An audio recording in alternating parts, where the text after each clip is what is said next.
প্রিয় দর্শক, আসসালামু আলাইকুম। জমির মালিকদের জন্য সুখবর। পরিপত্র জারি, বন্টননামা দলিল ছাড়া ওয়ারিশদের নামজারি আবেদন নামঞ্জুর করা যাবে না। এখন থেকেই ওয়ারিশদের যৌথভাবে দাখিল করা নামজারির আবেদন বন্টননামা দলিল না থাকার অজুহাতে আর নামঞ্জুর করা যাবে না। সম্প্রতি উত্তরাধিকার সূত্রে প্রাপ্য জমি বা স্থাবর সম্পত্তি নামজারির বিষয়টি স্পষ্টীকরণ করে পরিপত্র জারি করেছে ভূমি মন্ত্রণালয়। এতে বলা হয়, ওয়ারিশ সূত্রে অর্জিত জমির মালিকদের নামজারি দুইভাবে হতে পারে। কোনো মৃত ব্যক্তির সব ওয়ারিশদের নামে একটি খতিয়ানে অন্তর্ভুক্ত করার জন্য ওয়ারিশরা যৌথভাবে নামজারির আবেদন করতে পারেন।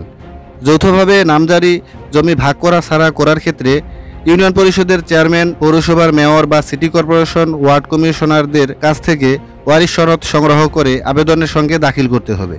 এ ধরনের আবেদন পাওয়ার পর সহকারী কমিশনার ভূমি নামজারির মামলা দায়ের করে খতিয়ানে মৃত ব্যক্তির মোট জমির মধ্যে প্রত্যেক ওয়ারিশদের প্রাপ্য হিস্সা উল্লেখপূর্বক নামজারি খতিয়ান সৃজন করে দিবেন।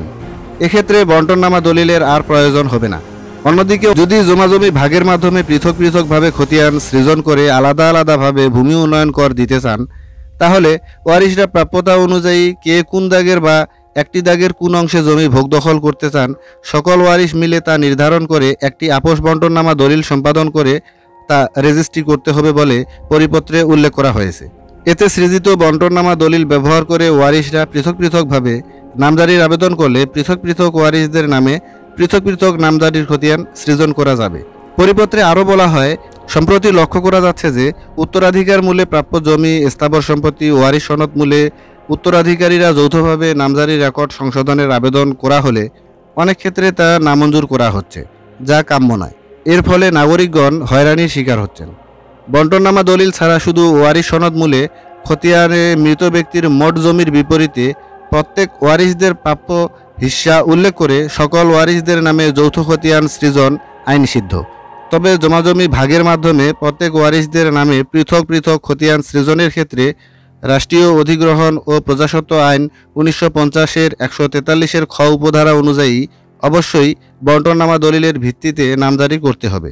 সুতরাং মৃত ব্যক্তির সম্পত্তি উত্তরাধিকার সূত্রে প্রাপ্য ব্যক্তিদের আগের খতিয়ান মৃত ব্যক্তির নামে ভেঙে পৃথক পৃথক খতিয়ান সৃজনের মাধ্যমে জমাজমি ভাগ করার ক্ষেত্রেই শুধু বন্টননামা দলিল আবশ্যক বলেও জানিয়েছে ভূমি মন্ত্রণালয়।